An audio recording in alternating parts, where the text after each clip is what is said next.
Olá, queridos, graça e paz. Aqui é o pastor Cleudson Cunha. Que bom te receber em nosso vídeo, aqui no nosso canal. Inclusive, se você ainda não é inscrito, se inscreve aí, deixa um like, deixa o seu comentário, nos ajuda a levar esse canal à frente, alcançando mais e mais pessoas, abençoando mais e mais vidas, sempre levando o conteúdo da palavra de Deus o mais profundo possível, o mais esclarecedor possível para abençoar vidas e ministérios. No vídeo de hoje, nós vamos explorar a vida de Abraão. Ninguém menos como Abraão, conhecido como o pai da fé. Uma figura central na Bíblia, mas cuja história vai muito além do que a maioria conhece. Hoje nós vamos falar de Abraão não apenas o lado de que ele teve fé em Deus. Nós vamos considerar e entender que ele redefiniu, na verdade, o que é viver pela fé. Ele influenciou gerações e vem influenciando ao longo dos séculos. E neste vídeo nós vamos mergulhar em aspectos únicos da sua jornada, da sua vida, que muitas vezes passam desapercebidos. Bom, vamos começar falando de Abraão, então, considerando o seu nome, que originalmente era chamado de Abrão.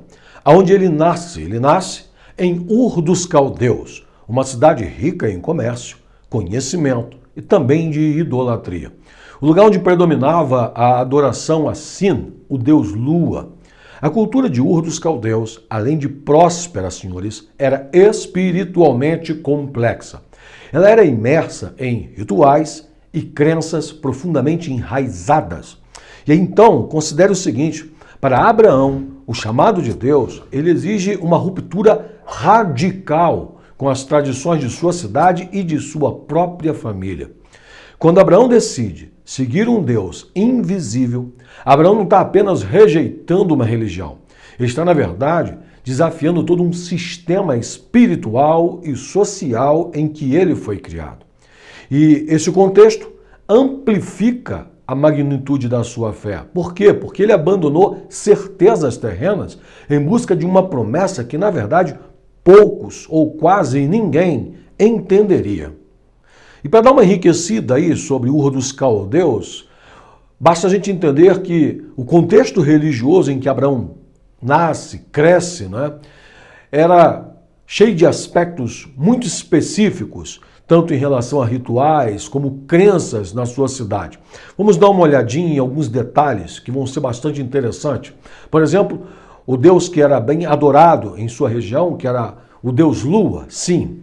Ur era o centro de adoração ao deus Lua. Os rituais a esse deus envolviam sacrifícios, envolviam oferendas e geralmente eram conduzidos por sacerdotes ou sacerdotisas num imponente zigurat lá de Ur dos Caldeus, que era um dos principais templos da cidade.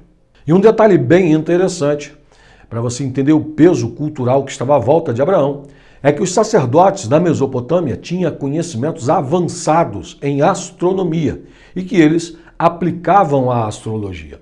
Eles acreditavam que as posições dos astros influenciavam a vida humana, ele acreditava que isso influenciava o favor dos deuses, e esses rituais de observação celeste eram essenciais para a religião e a tomada de decisões da comunidade. Ah, e um detalhe, era comum que cada família tivesse seu próprio panteão de deuses domésticos ou ídolos, o que representavam divindades protetoras da casa e da família. Então note que Abraão teria crescido em meio a essas práticas e o seu abandono a esses deuses familiares para seguir um Deus único foi um ato completamente radical.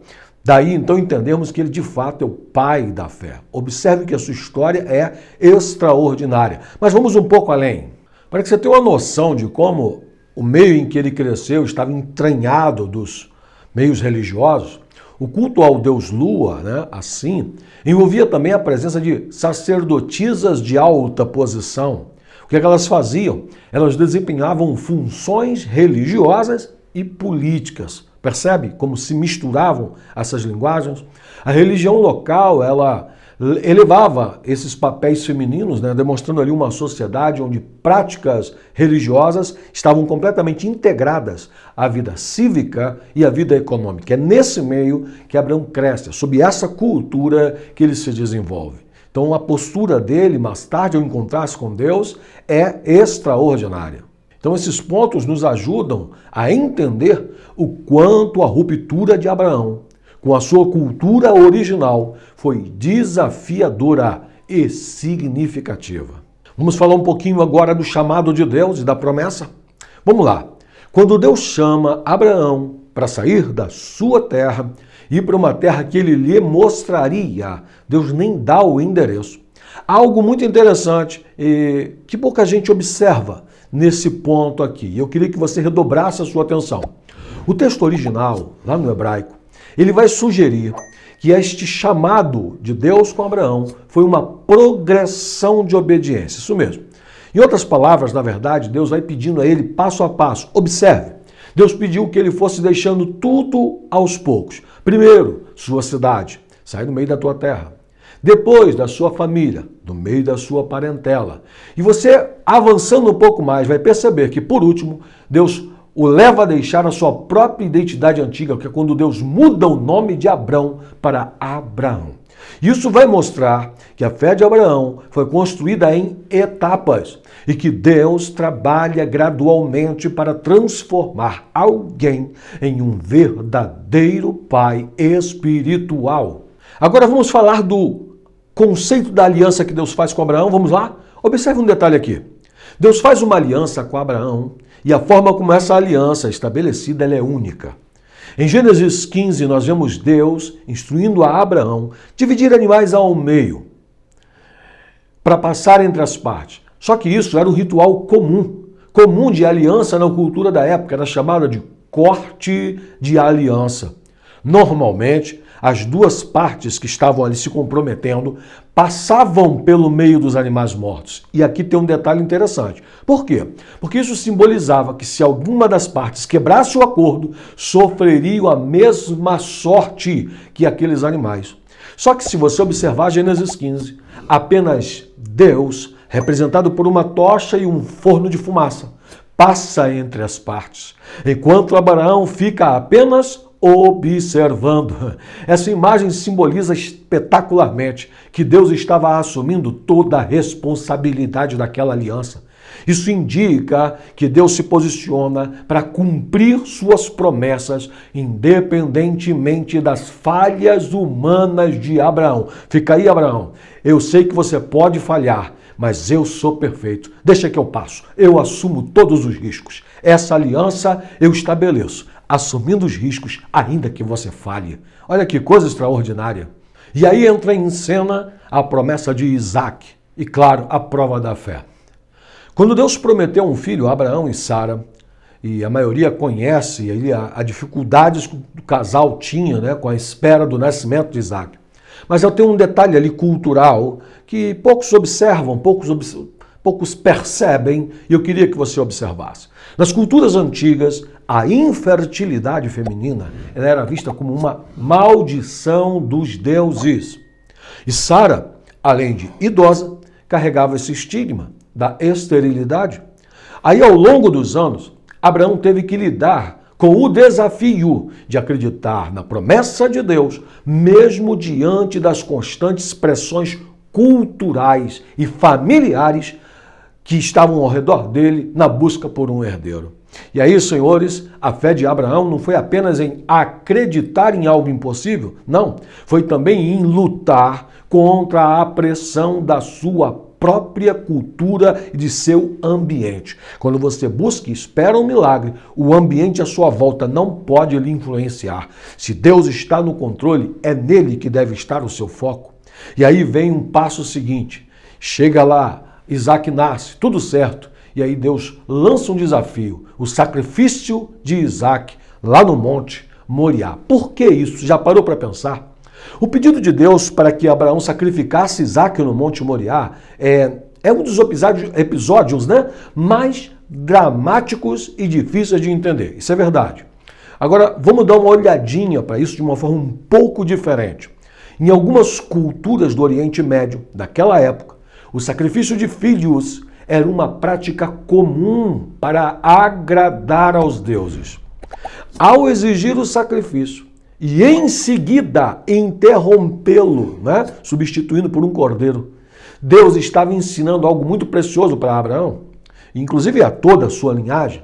Deus estava ensinando que o Deus de Israel não exige sacrifícios humanos. O que culturalmente à volta era comum, Deus interrompe o processo e diz, aqui não, aqui é diferente. Ele é um Deus de amor, de redenção. E essa experiência marca uma ruptura cultural e religiosa. Ela vai mostrar que a verdadeira fé não exige destruição, mas sim obediência, confiança, o reconhecimento da soberania de Deus. E aí temos o legado de Abraão. Vamos falar deste legado. O legado de Abraão vai além de ser o pai de uma nação, muito além disso. Ele é um símbolo de fé que transcende gerações e religiões, inclusive ele mencionado, né, em textos islâmicos, assim como os nossos textos cristãos. Abraão nos ensina, senhores, que a fé genuína ela envolve sacrifícios, desafios culturais e uma caminhada constante com Deus, onde a confiança, senhores, indubitavelmente, ela será testada. A história de Abraão nos inspira, inclusive, a acreditar que mesmo em meio às incertezas e dos desafios da vida, a fé é um relacionamento contínuo com o Criador. É um relacionamento que não está pronto de uma só vez. Ele tem que ser trabalhado, regado, fortalecido, alimentado diariamente. Ora, o que esse vídeo ou o que estas verdades nos ensina? Nos ensina que a vida de Abraão nos mostra que a fé verdadeira não é algo que acontece de uma só vez. Pílula de fé, tomou, está pronto. Não, é um processo, é uma jornada. E como Abraão, nós somos chamados a crescer nessa fé, confiando em Deus, mesmo quando não temos todas as respostas. E nem sempre as teremos. Aliás, a maioria das vezes não as teremos.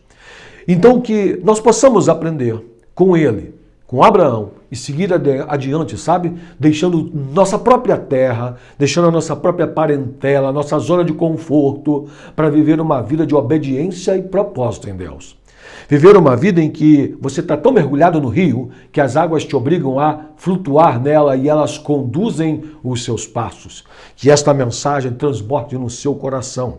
Que você deixe o seu like, seu comentário. E se você gostou desse vídeo, se inscreve, pula para o próximo vídeo, divulga, compartilha com outras pessoas. Eu te espero nos próximos e que Deus te abençoe.